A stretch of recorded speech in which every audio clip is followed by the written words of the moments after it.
So, good afternoon, ladies and gents, and welcome back to the course. So, last week we were talking about social media, if you remember, and we mentioned a few problems and challenges that they are facing nowadays within the field of new media, social media practically, such as fake news, such as plagiarism, the lack of authorship, hate speech, and all that jazz, and how the government or the state itself needs to interfere, and in what cases the government will interfere in what sort of, like hate speech against a person, a group, a full-on state. These are the topics that we were dealing with. Today, we're going ahead with new media literacy, however, which is, the whole title of this course, but I wanted to build it up until here so that we actually reach a peak in the semester.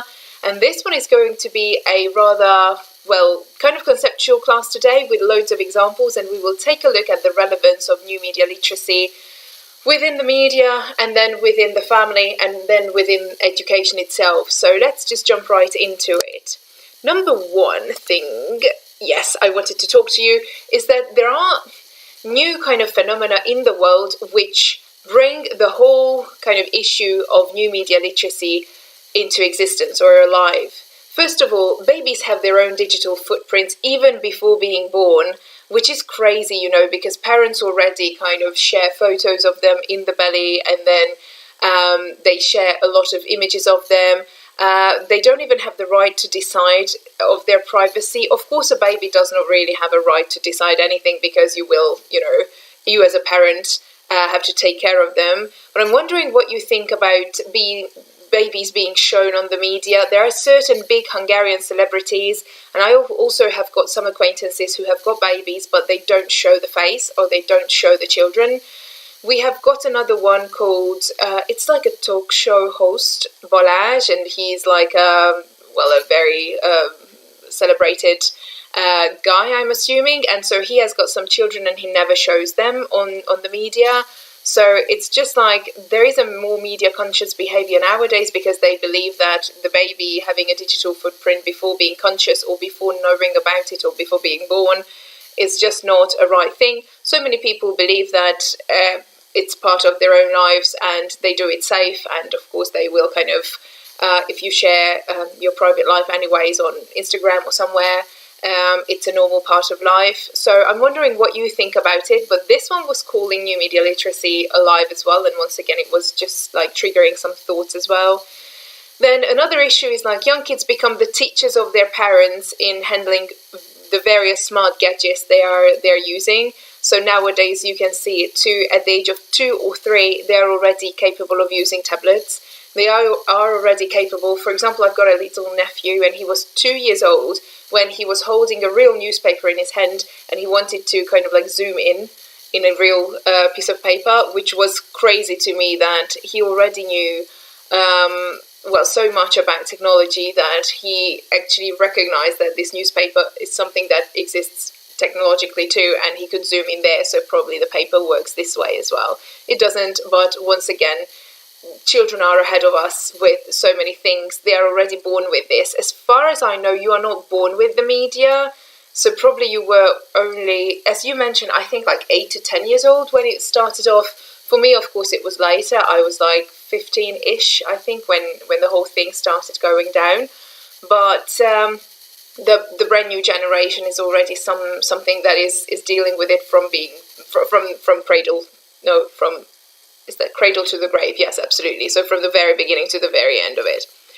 Traditional good old pedagogical methods fail to convey the knowledge to students. I think that's also really, really important, that nowadays the old methods, for example, frontal teaching, I really do believe in frontal teaching until it's going to be interactive.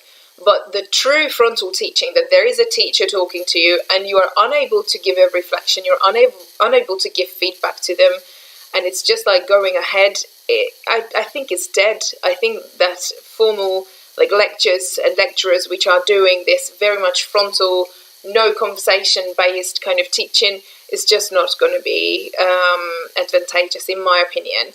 I don't really believe that just giving tasks and just giving extra work and just making you work at home, I don't really think that that one is fruitful, because I think that everybody needs a good motivation. That's why we've got sometimes personal trainers and stuff like that, because before or without them, we just wouldn't go to the gym or something, and there is one person or maybe a friend you go down to the gym with, and then it's just like there is a must to go. I think the teachers work this way as well. I think there is a must, a need to have a teacher to be in contact with, and to have the lectures normally taught, but in a very interactive way, when you're talking about issues and not just like being told what to know and what to think and what to do. So in ages like that, and in periods like that, when babies have got digital marks before being born, when a child is teaching their parents how to do things online, and when traditional educational methods fail, we need to talk about literacy, right? So this is also an important thing. It's no longer possible to think about literacy in isolation from the vast array of social, technological, and economic factors as well.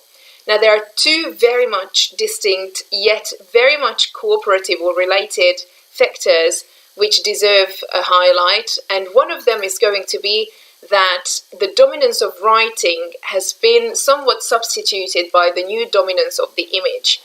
So literacy needed to kind of alter in this sense as well, because before all that, the dominance of writing was assumable or was kind of noticeable. And right now, the dominance of the image is absolutely spreading in the world. I'm not sure how good your parents are, for example, in interpreting memes. My parents are not really good at that, even though they're both intellectual people. But they don't really. I don't really feel that they would understand. They of course they know sarcasm and irony and stuff like that. But this one is just like the image for them is not a very capable means, and it's not really like new media literacy is just not their cup of tea at the age of 61 and 70 years old. So it's like it's a lot.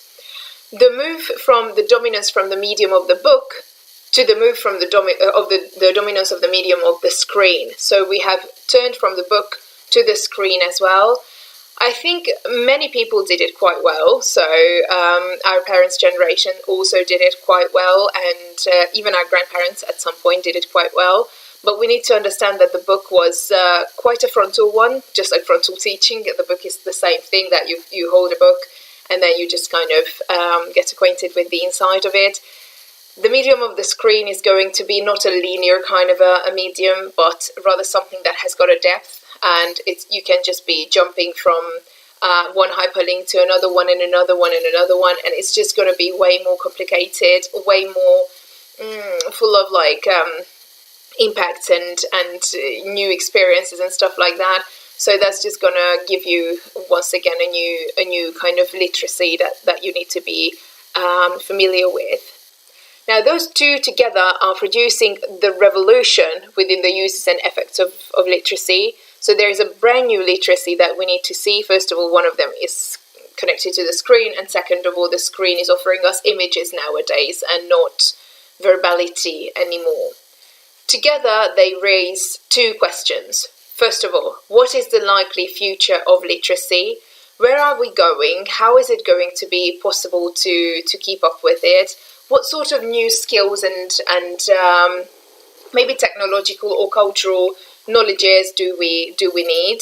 What do you think of this whole kind of what do we think of the future of literacy? And then second of all, what are the likely larger level social and cultural effects of that change? So practically, like, how will society kind of react to future changes and challenges of media literacy? Will we be kind of open about it? Will we want to be a part of it, or will we just want to, stick to the old medium? How will the mediums change? Do you think that there is something brand new coming along? Can you see something brand new coming along, or do you think that now the pace was super quick and then it just slowed down a little? Because the pace was quick, to be honest with you. So from the radio to the TV, very, very quick one. From the TV to the internet, quite a quick one once again. The gadgets are continuously evolving and developing, and I do remember that from the Walkman to the Discman, from the Discman to an MP3 player, and then later an MP4 and stuff like that. These were very, very quick. Now I feel like, I'm not sure, but the pace has slowed down a little. So if we take a look at the new devices, to me, an iPhone 6 and an iPhone XR or something, it's practically the same thing, just the button is a different one. So their knowledge is not super different, or not super like, I don't see much of a development, only in the price, to be fair with you. So I'm not sure how you think about the technological development and what sort of new developments you know of at the moment. But for sure, if there is a new technological development, that will bring about a new kind of cultural and literacy related development as well.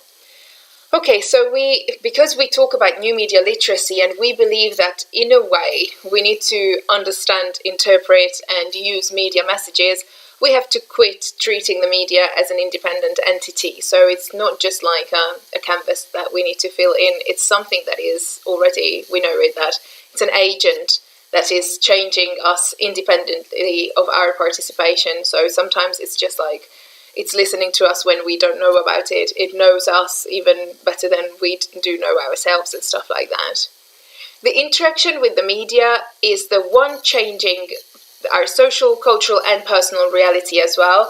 It does create a proper reality in our heads as well. It does tell us how to think about certain issues, what to think about certain issues. This means that we're already and also responsible in the way the media affects us. So when we listen to a piece of news, we are responsible for the interpretation of that. And it's not just the media that is the one to blame, it's also you and me who has to be blamed.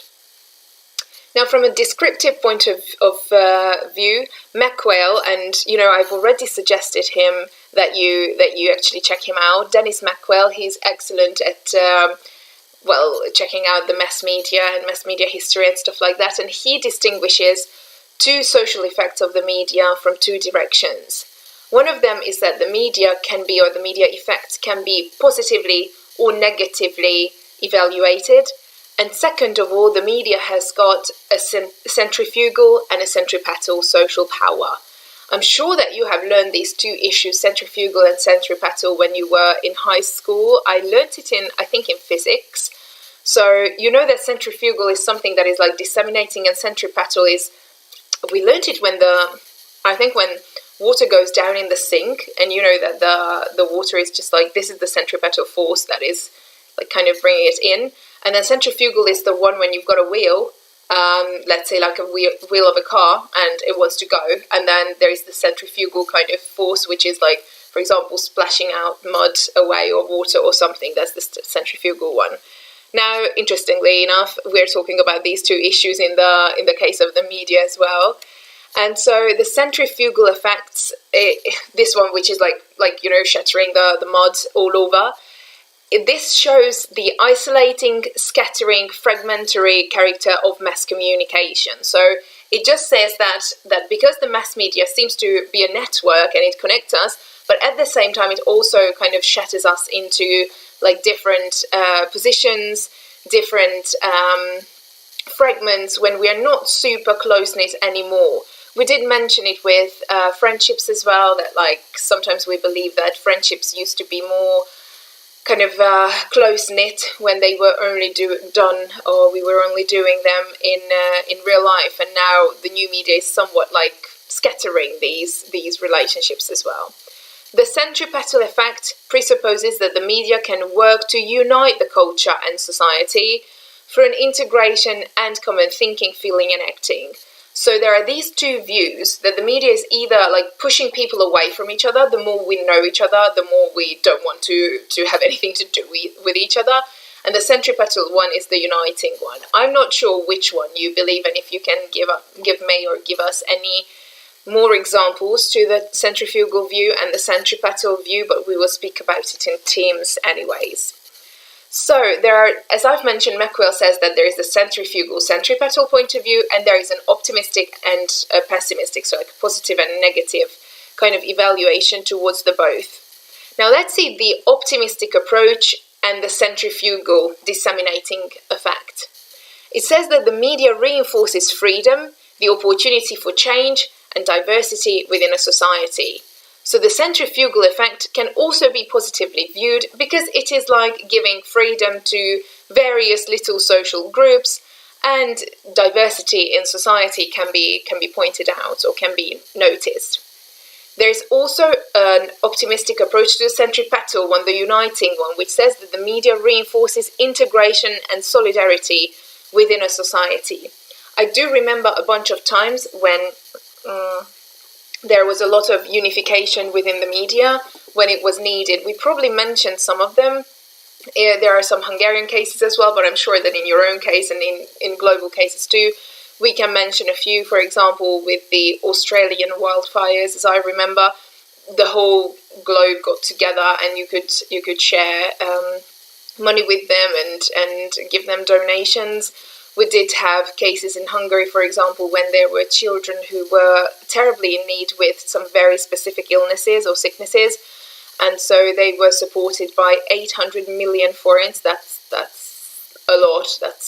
I don't know how to count it out, but that's really a lot. And so it was just like the very strong centripetal effect of the media, which is an optimistic kind of view as well. The pessimistic approach to the centrifugal one, so the disseminating one, will say that the media leads to a lack of standard and devaluation within society. So because we are kind of picking up all the little groups and all the sometimes not even normal groups or not even healthy groups as well, the media will not give us a standard. We will say that like, oh, anything goes and everything is normal and everything is fine, and then it's just not teaching us what is right or wrong, and the centrifugal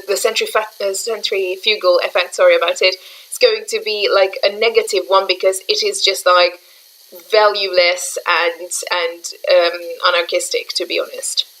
The pessimistic approach within the centripetal effect is going to be that the media reinforce dominance, uniformity, and confirmation. So in this sense, the media is trying to, the dominant view is going to be like, uniformized, if it's a word. So it's like going to be the uniformed kind of opinion. And if you don't agree with that one, you will have to stay in silence because of fearing isolation or being kicked out or just something, like being judged. So this pessimistic approach to the centripetal one as well is quite realistic, that the media is disseminating that you have to feel, think, and do this way. And if you don't, if you find it that like, oh, this is rubbish, then the only choice for you is going to be staying in silence or maybe like confronting, but that's just like not healthy or not good for you in the long run. So the media it does affect us, but it also depends on the research area, the methodology, ideological embedding and cultural conditions, how strong we feel this effect and how much we are complying with it. We can assume that the media works in the interest of the preservation of diversity and freedom. We can agree with that, I'm thinking, because now all kinds of TV channels, all kinds of new media channels are available, and so this effect is like quite strong, but freedom is provided most necessarily. It's a pledge of individualism for sure. So nowadays, with the internet, everybody can show their faces, and individualistically they can be like within a social group, which is a virtual one, so not real social group, individually getting stronger and stronger. And so the media causes the loss of the community image. Yeah, that's a negative one as well. Community image is just going away because a virtual community will never be as strong as a real community. A means of violent dissemination of popular culture and the introduction of deviance. So that's another view as well, that deviant ideas, deviant minor social groups, which maybe represent like a very small layer of the society, but they have got their voices heard too loud, and they will oppress the normal or healthy way of thinking that we cultivate. So that's also an issue. Media literacy has become one of the most important areas of media research in the past 2.5 decades. So media literacy is something that we've been dealing with, and we noticed it, or so many people noticed it, that parents and teachers, they're less and less competent in new media technologies, I do remember in my high school as well, we did have like very, very basic technology. We didn't even have a smart board.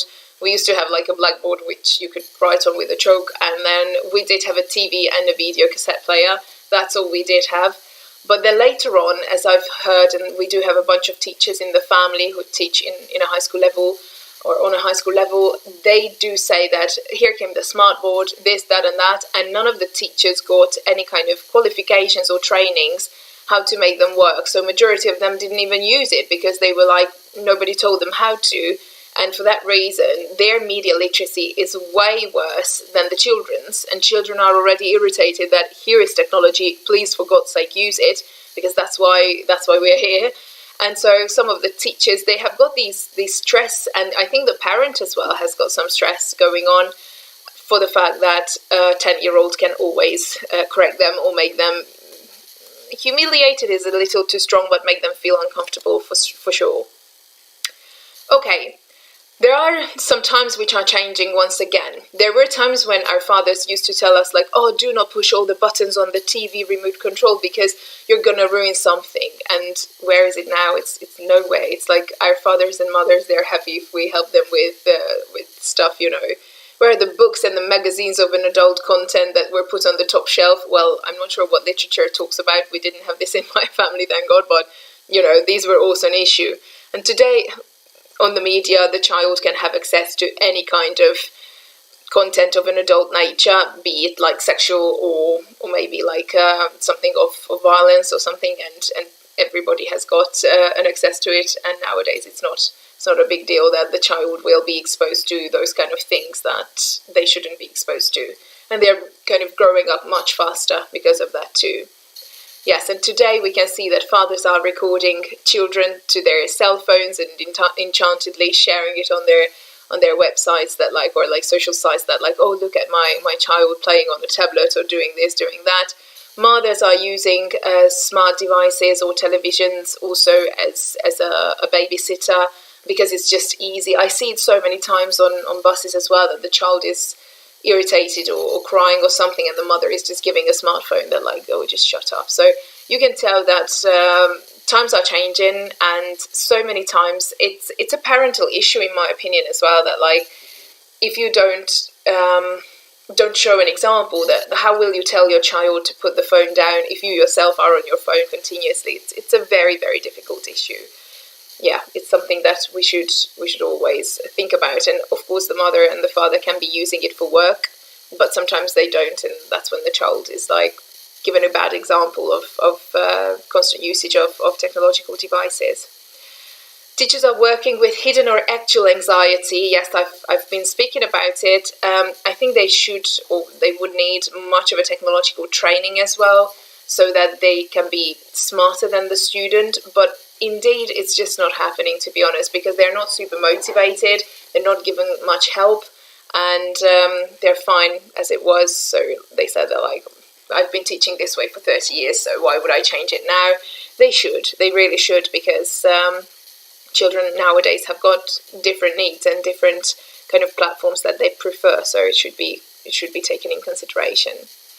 Okay, so it seems like the world is kind of growing into this digital information and media direction, and not many people are catching up with this, or not in the right ways, which is going to be problematic. Therefore, the issue of media literacy is not only like whenever we speak about media literacy, we say that like newborns and toddlers and youngsters, they have to be taught media literacy, but this is not the case, ladies and gents. New media literacy should be taught to everyone. So it's like it's just as much as for those people who were generation baby boomers and X and Y and Z and alphas and betas and all the modern ones as well. So I think it's just for everyone practically, because mainly I think one of them, the technological part of it is mainly the old generations, and the cultural part is mainly the new generations kind of problem, but we will speak about it in a second. Okay, let's take a look. The first definition to new media comes from 1992. There was a conference which was held in the United States of America. They all come from the States practically, all the big definitions of media. And so there was this national leadership conference where they actually put together a definition, and researchers came from all over the place and all over the disciplines as well, and created a definition that is broad enough not to be changed every minute. They didn't quite like it. They did not fully agree on this, but later on they kind of added these were the fundamental principles, and then later on they added some pluses and minors, but apart from that, this was the basis. So new media literacy, or media literacy, is the ability to decode, interpret, analyze and reproduce messages in various forms. So practically this is a very basic definition, which was kind of, some stuff later on were added, but it was the basic idea behind it, that new media literacy is something that, like, you get a message, you can decode it, interpret it, analyze it, and critically think about it, which is going to be, and reproduce it later on, which is going to be super, super important. They also added a few bullet points that were kind of making the whole idea holistic, to be fair.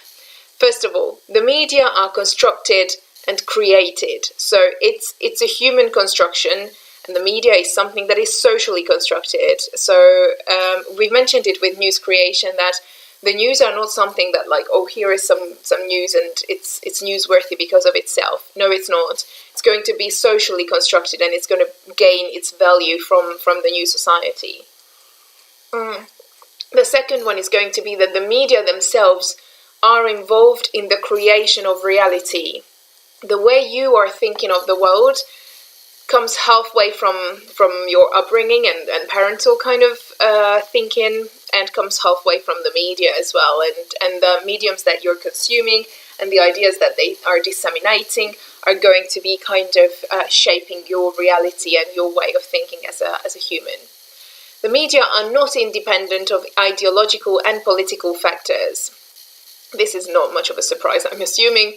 Every medium belongs somewhere, and if it belongs to a government, it will be governmentally oriented. If it belongs to a commercial channel or something, it will be anti-government, and the whole thing is going to be just anti-government, and the whole thing is just going to be, like, politically interested or interdependent. The media message is related to form and content, for sure. So the media message always have a content, will always have a content, but they also have a form, and they will also have, like, a genre to them. For example, every single news office here in Hungary, they always have got this big glass table, futuristic kind of lights behind them, and the same form is there everywhere. And then with the X Factor, they always have got the same form. And then with the Voice, always the same form. So the different genres, such as the news, such as the sports, such as talent shows, such as some things, talk shows, they always have got the same setup. And if you check it out, it's the same thing cultural. Oh, my nose is so itchy. It's the same thing culturally as well. So it's like you go to another news channel, the BBC or the CNN or something, the same futuristic setup and the same thing is going on. I'm not sure why they're doing that. I'm really curious about your opinion, but their form is the same thing everywhere. Number 5, both form and content have their own aesthetic systems, codes and conventions. That's what we've been talking about, that it's the same aesthetic everywhere.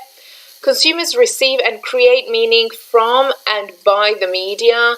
So now consumers are not only like, as we were TV watchers back in the days, that we watch a news channel or we watch just something and then we understand it and go to bed. We are creators as well, and we can be kind of commenting to it, adding them, sharing them. So we are now part of the whole story as well. Okay, here we go. The dimensions of digital media literacy. That's what I meant when I was speaking about how the adults need literacy as well, and the youngsters need literacy too.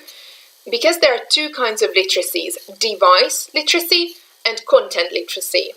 Now, the device literacy, first of all, you need to have access to that device. So you know your device, you know how to, you've got an ownership to that device as well. You can technologically operate it. Understanding device literacy is understanding the basic nature of technology, that this will maybe, the battery will run out. I will have to plug it in. I have to get connected to the Wi-Fi if I want something. I need VPN at some point. I need this, I need that. So on a functional level, you understand device literacy. And then also in the bottom, you can see you can create device literacy. For example, the ability to produce, reproduce, and create content. That's really important. So it's like the technological side of it, that you know that I need to push this button on Facebook in order to share a post, or I need to go into my library of photos in order to upload it onto Instagram and stuff like that.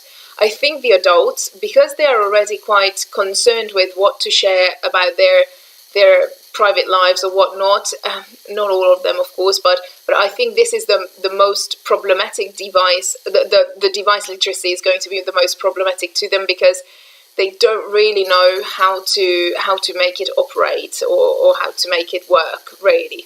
So that's a problem. They also have got content literacy as well. I think the youngsters will mainly have content literacy. Now let's see the content literacy in the domain of access. This is the ability to search, find, and filter relevant content.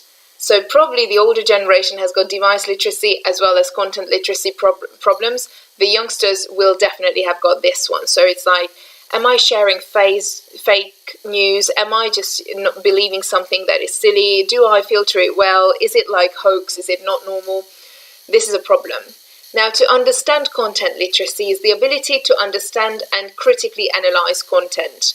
Once again, very true that once you are able to search it and find it, then you need to evaluate the content of it as well. And then last but not least, create content literacy. This is the ability to form opinions, ideas, and convert into digital content, to know cyber etiquette and ethics itself. So I think not everybody knows that. So many people go into these verbal fistfights on a digital platform, or they share certain contents which they will kind of regret a couple of years later. Intimate photos, this and that. That's also like the creative or the creation part of content literacy. I think it might be a problem to the older generation too, but I think this one is still a problem to the younger ones as well. Some people are oversharing, and then later on it might hit back, to be fair with you. There is another definition to new media literacy, which will be understanding the messages being transmitted by mass media and how these messages affect our culture and its members. So once again, it's like you've got to understand the messages, first of all, and second of all, it will have an effect on the individual as well as the culture itself. Okay, now we can see that the media, it kind of, and being media literate, it liberates you. It's kind of allowing you to become a critical viewer, and this model means moving away from the passive audience into who are kind of like harmless towards entertainment and harmless towards media messages because they will just believe everything, and they're moving towards a critical audience who is like critically analyzing media messages, which is very important. Yes, moving towards this active model is going to be important because you can assume new media influence. It's like taking a politician's every word for granted. That's not smart, is it? And you need to be critically analysing the political interest behind it as well, and saying that like, oh, that politician is so objective and just wants the best. No, probably not. So it's like they want the best for a bigger cause, and for power and money and the big deal as well. Of course, they do have a bunch of very, very good intentions and a bunch of very good deeds as well, but we need to be critical about their creations as well and their intentions as well, and so many things have to be critically kind of understood. Now, in his book Media Literacy, James Potter is someone who is practically not the father of Harry Potter, of course. He's a media researcher, and he talks about the way we think about ourselves due to the media. And he says that the media is trying to make us feel really uneasy and self-conscious. So they want us to feel lacking something or missing something, so that you will buy the product, use the service, They want you to constantly feel self-conscious about yourself, that like, oh, there is this shampoo on the TV or on any advertisement online, and it's like, my hair is not as shiny as hers, so let's just do it, or let's just buy it and use it. They're always trying to make you feel that you need to strive for something, you need to be craving something, you need to want something. This is not really healthy, is it? And so James Potter said that every single message of the media is going to be multidimensional. Every message in general is multidimensional, if you allow me to say that. For example, if you say just a very normal sentence, just a very everyday sentence, not a media message, that will have these four dimensions too. The cognitive, the emotional, the aesthetic, and the moral dimensions. Every statement has got it, unless it's like a question or something. So, for example, if I say this sentence, I'm worried about Carrie. She is going to go to a party tonight and drink, and who knows who she is going to end up going home with. This is a multidimensional message as well. So it's like, two friends are talking about a third one.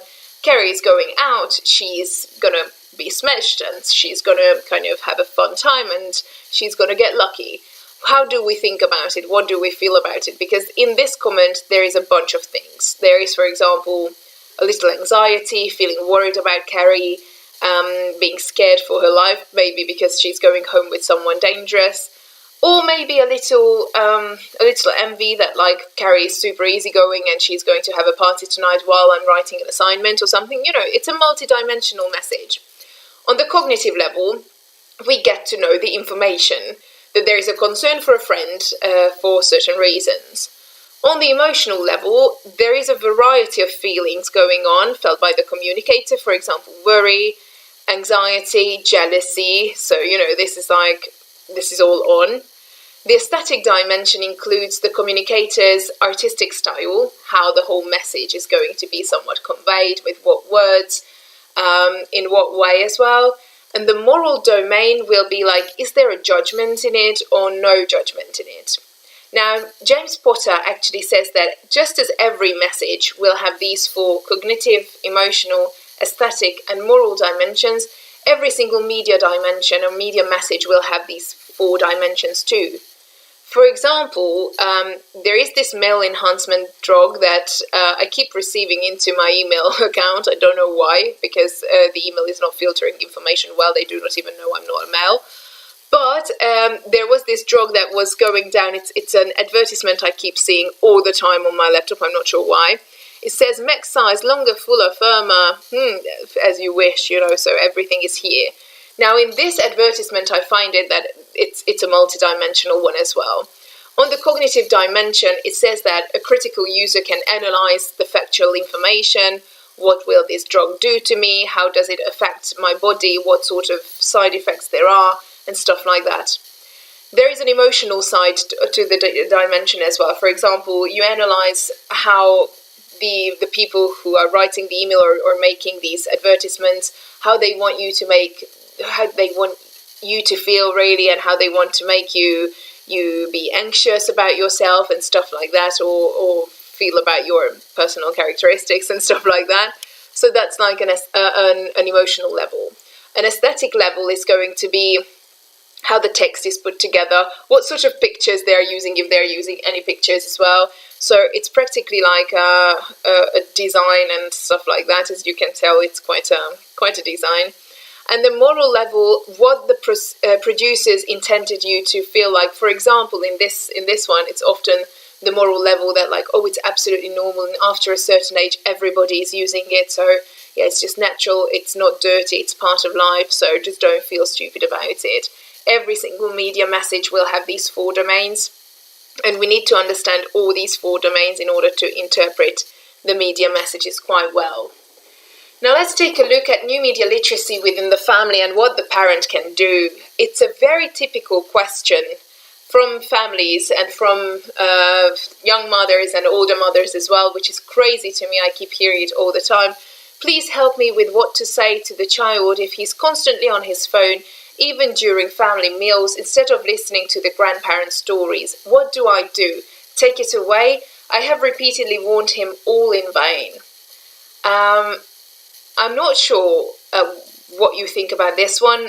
We can say that the media has invaded our private lives, and they are there all the time, and it's really difficult to kind of live a peaceful life, a family life as well. I think the child did see it from somewhere, and I think that showing an example, being on your phone and constantly watching TV and stuff like that, and then telling the child off is not a good method. But of course, I think it's not an excuse either. I know that new media is really, really exciting, and it's a never-ending form of entertainment. But before all that, we also had Barbie dolls, and we also had GI Joes and little cars and stuff like that, and we did listen to the grandparents' stories. So I think it's still a matter of upbringing, but I do understand that the parents, they also are very much struggling too. So sometimes it's very easy to give them the babysitter as a TV, or a digital gadget. And then, you will be surprised that the child is really, really like glued to the television, glued to the screen. So it's just, it's a difficult one. I'm very curious about your opinion. So the examples the parents show will be determining in case of the children's media consumption as well. And there are 5 different ways determined in relation to the parents' behavior towards the media consumption of the children. Let's take a look at that. What can they do? They can be co-using. So the parent and the child will be using the new media together, and the parent is present, even sharing the activity with the child. Maybe you have got some experience like this. I hear it from some parents that they tend to play, let's say, FIFA or something like, like, I don't know any gadgets, PS for something with the child, right? So it's like the parent sits down and plays with the child. It's okay. Active mediation. The parent talks about the content, interpreting, critiquing, to guide the child. So, for example, they're watching TV together or watching the news together. The father or the mother is constantly saying that, like, oh, that's such rubbish or something, so that the child hears the value system that he or she needs to pick up. Restrictive mediation. The parent sets rules that restrict the child's use, for example, by time or by activities. For example, each day you have got 1 hour that you can spend on your phone, or each day you can do 5 activities or play 2 games, but that's all really. I'm not sure if you've had any restrictions like this. Monitoring. The parent checks available records of the child's media use afterwards. I think this is a little creepy. I'm not sure. I'm not a parent yet. But this one seems, to me, in a romantic relationship, it already seems weird when checking out somebody else's stuff. Because if you already have to check, then there is something wrong, of course. In here, once again, it feels a little weird as well, that like going after the child monitoring, but sometimes it must be just curiosity or something that like, what was the other doing? Sometimes it's no bad intentions. I'm not sure what you think about it. Maybe in certain cases in a romantic relationship it's also acceptable, but apart from that, it still has got a trust issue behind it. To me, it screams that like, I can't ask, so I would just go behind, and there is something creepy about it or sneaky behind it. Technical restrictions. The use of software to filter, restrict or monitor the child's use. This often happens. For example, with the TV as well, you can be putting a technical restriction that like after X o'clock, it's like your TV will switch off, or it will, this and that channel will be unavailable. And the same thing can be put onto a smart gadget as well. So these are the kind of things a parent can do. And I'm wondering what experiences you have got, whether your parent did any of these, co-usage, or which ones are these? Yeah, active mediation, like kind of interpreting the media for you. My mom did this a bunch of times as well, like watching the news, and like she was either like reinforcing certain ideas in me, or she was criticizing certain issues, and then this is how our so we were kind of familiar with the happenings of the world, but we were somewhat given her views, which I fully agree with now as well. It's a matter of upbringing. So for sure, it's something that the parents will do. I'm wondering if you've got any restriction experience, monitoring or technical restrictions. I'm very curious about it. Please comment it, yes, but we will talk about it in Teams anyways. And then last but not least, and this is the last topic I wanted to cover, it's going to be new media literacy within education. The European Union's institutions have been formulated for a very long time now, and these documents have got guidelines, and a lot of member states joined these document creations and stuff like that.